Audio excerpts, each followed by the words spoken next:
Hi, my name is Livingston. Welcome to today's session as we go on reviewing the book, my book that is Value-Based Leadership. Basically, just to recap on what we've been looking at, we had the first challenge was managing internal and external challenges, how to deal with your internal and external challenges that face us as leaders, then overcoming adversity or changing our adversity to be a platform for growth. And then the third one was overcoming fear and facing the facts. We saw that fear attacks our identity, attacks our destiny, and we evaluated on various ways on how we can overcome fear and why it's important. And then we looked at managing success, and we looked at the various issues that come with success that we need to watch out as leaders. And then we also, last week, we looked at maintaining a visionary posture. We saw why vision is very important. Vision is generational.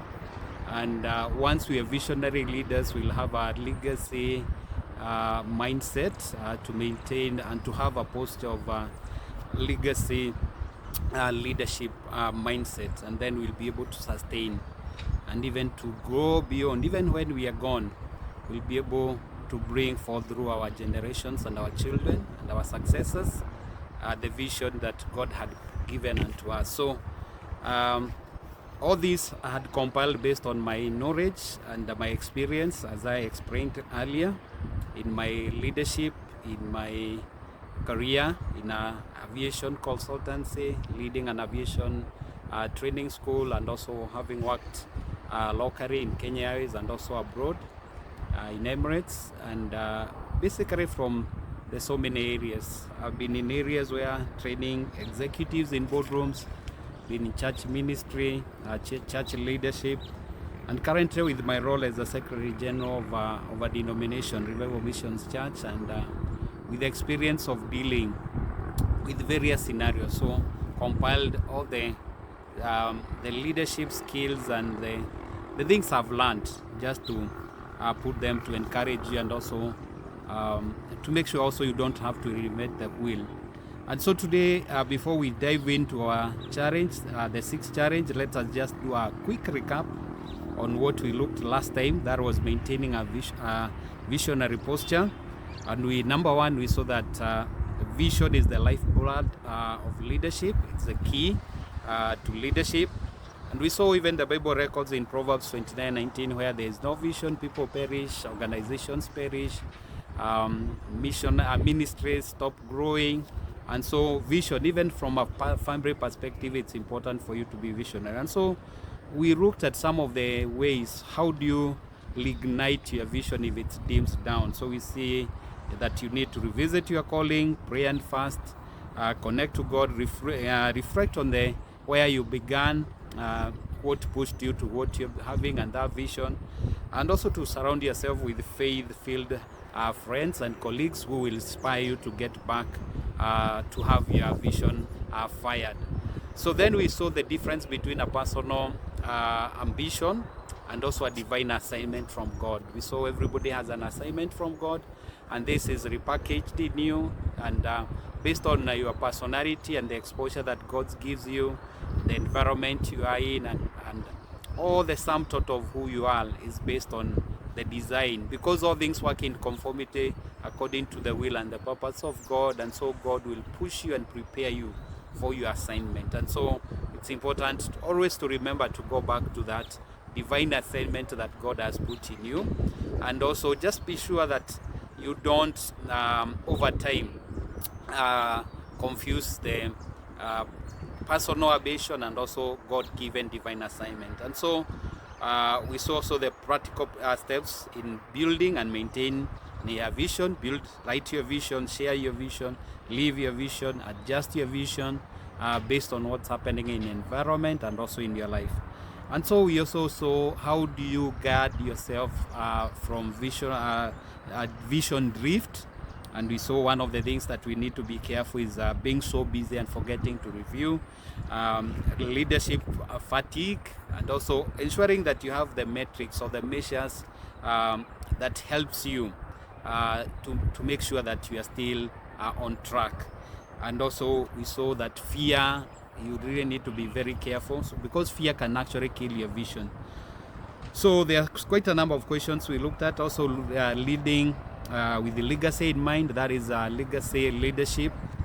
It's important for you to have systems, transferable systems to your successors and the people you are mentoring, and also mentoring and building and growing the young people, so that also they get together, so that also you build them even as you go on. So we saw that vision without succession is vanity, and that's why it's important for us really to give a lot of effort on succession planning, and also to mentor the young people and to hold their hands just as somebody has held up your hand. So some of the questions we looked is what is the core vision that God has given into you? To your business, your leadership, you should always keep it in track, and also make sure you don't forget. How often do you refine or revisit your vision? This needs to be done frequently through retreats and also having your time.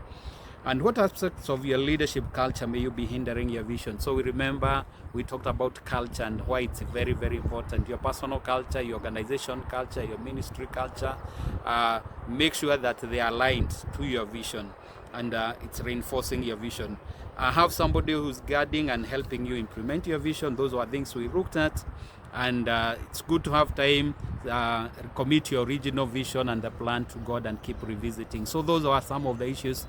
So if you haven't watched that episode, please go. You'll get it. I'm talking about maintaining a visionary posture. So today we dive into the sixth challenge, and that is navigating team dynamics. So today we'll be talking about team dynamics. It's a big topic, but we'll just highlight on a few issues based also sharing my experience on what I've been. God has graced me to lead many teams in the workplace, in the ministry, and in the corporate world, and there's few issues that I want to share. So one of the things we know that every vision requires a team. There's no way you can execute your vision that God gives you on your own, and that's why God gives us people. That's why we need to be careful of the people resources that God gives us, the friends, the networks we have, because we're gonna use them, to achieve what God has put in us. And so working with people is important, and people are complex because people have different personalities, they come from different backgrounds, they think differently, and so it needs special skills to manage people relationships, and especially as a leader you need skills to manage the teams. And that's why for you to manage a team, you really need to navigate, to be good in navigating personalities, navigating people's preferences, people's passions, the way they think, and also their problems, to have emotional intelligence. Later we'll be talking some sessions to come about emotional intelligence, that is managing your emotions and managing other people's emotions, and building what we call high performing teams, very effective teams, teams that deliver what they are supposed to do, and to work around to make sure you remove all the team dysfunctions that may try to attack the team. So team dynamics, or navigating the team dynamics, is a very important responsibility for us as leaders. So as a leader, your ability to build, align, and sustain a healthy team is one of the most important success factors that you may have, either being a pastor, a CEO, an entrepreneur, a father, a mother, wherever you are, whichever position of leadership that you have. And the Bible says that two are better than one because they have a good return. So when we are talking about great teams, what are some of the characteristics of a great team? There are quite a number, but I can just highlight one of them. Key one, they have clarity of purpose. They are not driving in different areas. They have one objective.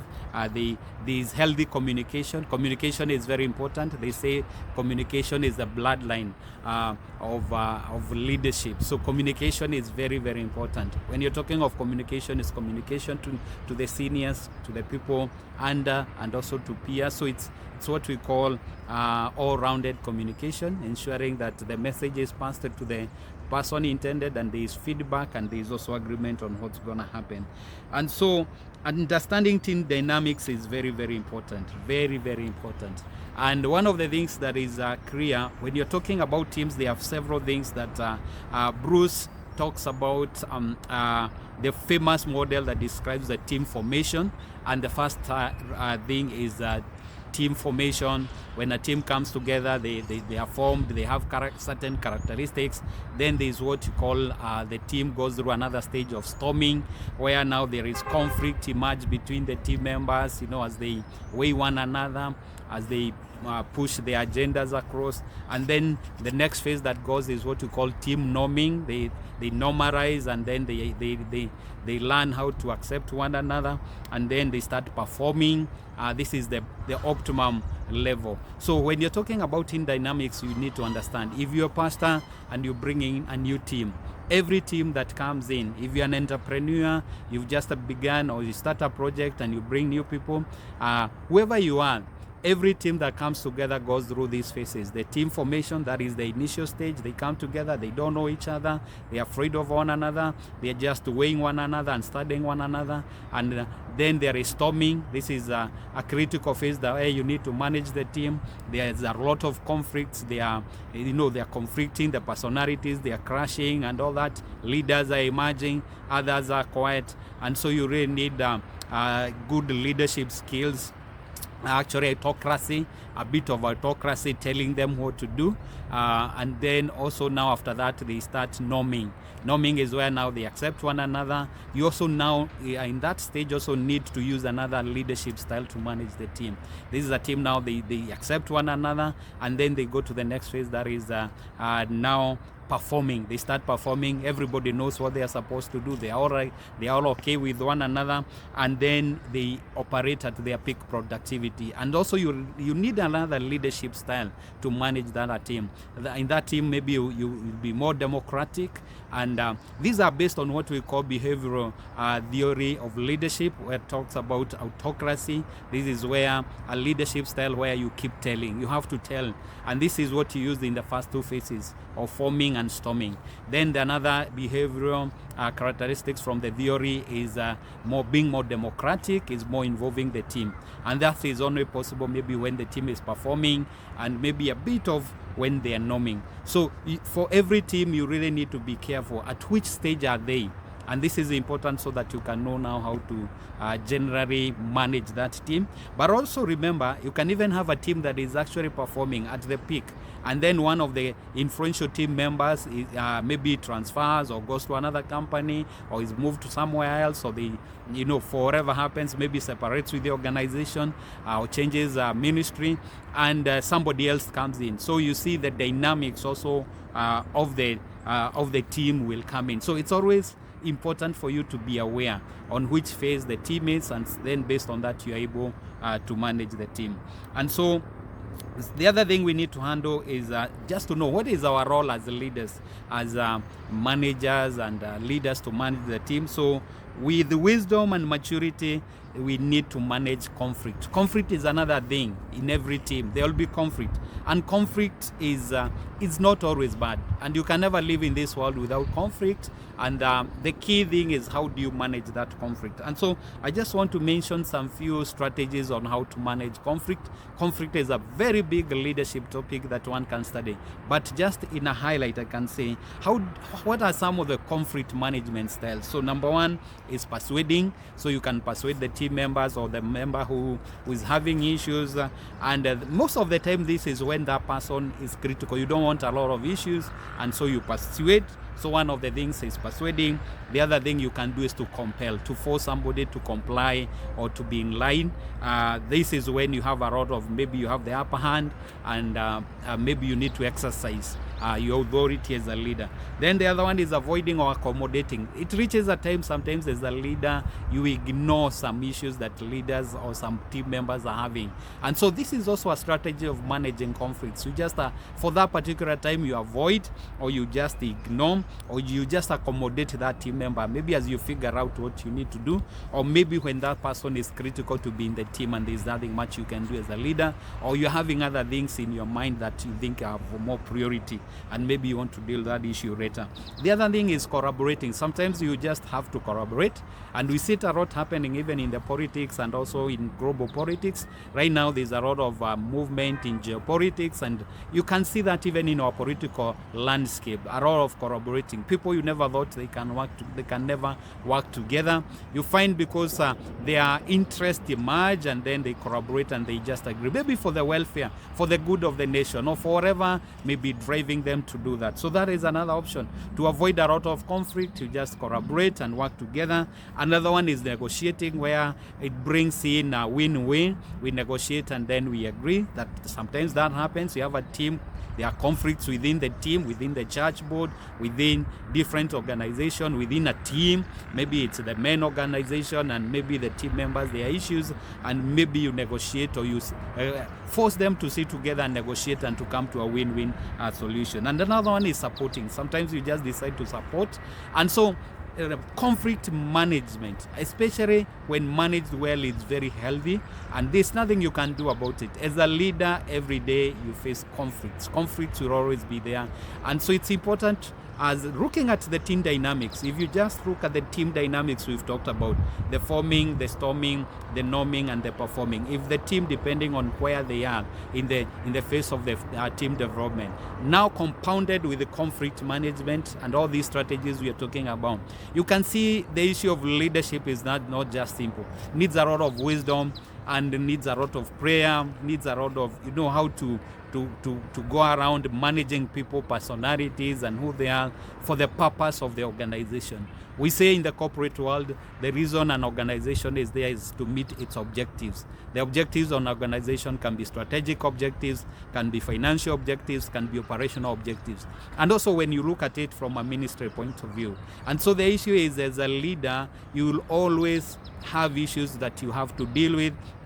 And so you have to figure out on how to navigate. And that's why today we are talking about this very important topic of navigating the team dynamics. And so it's also very important as leaders, we have to learn how to lead through the differences. Teams, there will be differences within the team because people are different. They come from different areas. They have different personalities. So leading through the differences is important. You have to understand the different people you're having. And when you have the visionaries, the planners, the feelers, the doers, and the questionnaires, how do you match their personalities together so that they can assist one another, they can complement one another, there is synergy in the team, they can, when there are differences and there are conflict, how do you manage the conflict, how do you bring them together? So these are some of the issues you're talking about. Another issue when you're talking about team leadership is about empowerment and control.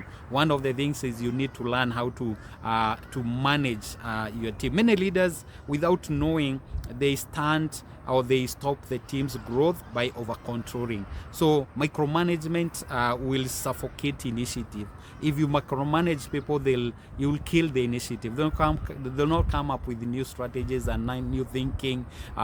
You kill innovation. So it's important to give the team the freedom that is also with the responsibility. So freedom that is managed, and you let the team to be responsible. And this is done by empowering. So you need to make decision within. Let the team make decision within the borders. Let them innovate around the goals that you've set as an organization, and let them know their roles and what they are supposed to do. Empowerment, as I just continue here before I finish, is empowerment builds trust, and trust multiplies impact. I want to repeat that.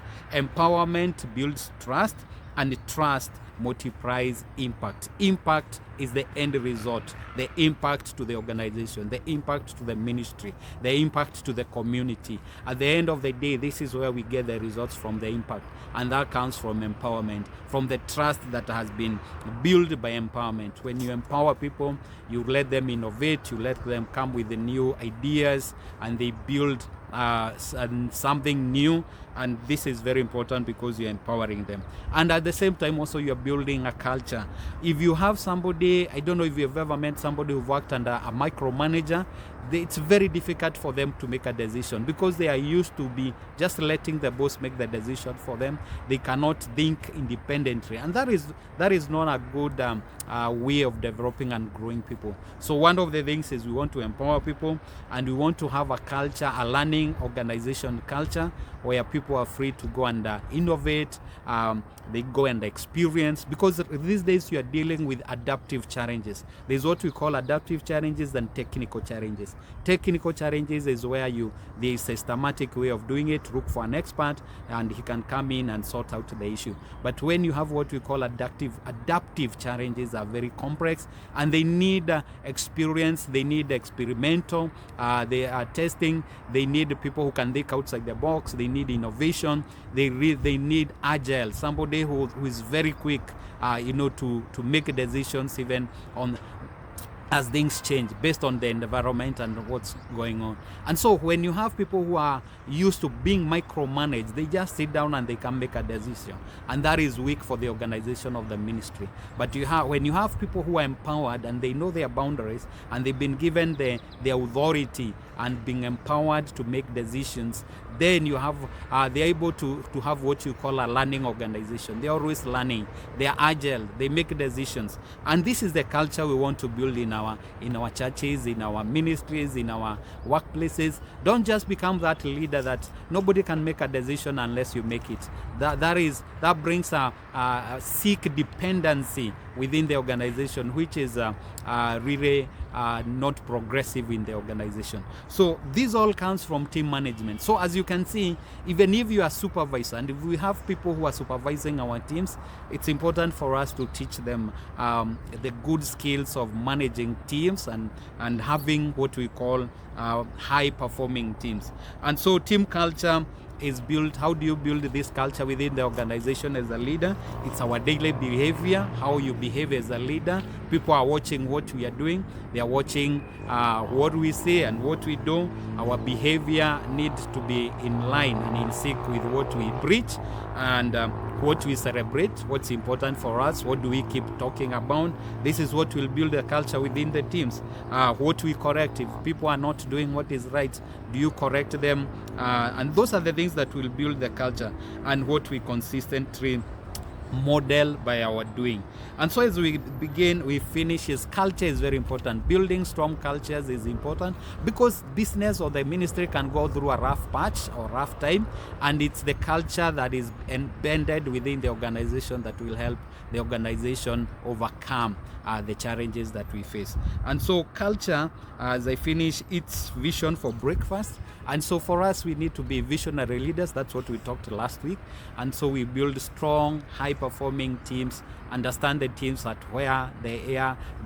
Is it in the team formation, storming, the norming or the performing? We really understand how to manage the conflict within the organization. We learn how to empower what people are not we ensure that we have high-performing teams and also people who are, there's a learning culture and we are not micromanaging people. And so just to finish, there are a few reflection questions here. What stage is your team currently? Is it in the forming or storming or norming or performing? How do you typically respond to conflicts when there are team conflicts within the organization or even within the family? How do you deal with it? And then, are you empowering your team or controlling them?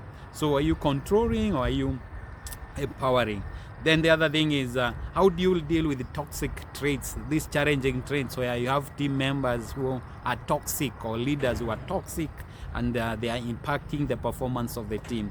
How would your team describe your leadership style? When they look at you, what is your leadership style? The people you are supervisors, the people reporting directly to you. So these are some of the good reflection questions we can ask ourselves about how we manage our teams. And remember what we said, for vision to be accomplished, every vision requires a team, and not just a team, are high-performing teams. Are the teams that are under us, how are they? Are they high-performing teams? Are they dysfunctional teams? So it's good to evaluate the health of our current teams, and it's good to identify the habits and schedule also a team check-in to clarify the goals and open dialogue with our team members. And so there's an African proverb that I want to finish with. It says, if you want to go fast, go alone. If you want to go far, go together with your team. So I don't know, it depends on where you want to go, on your destiny.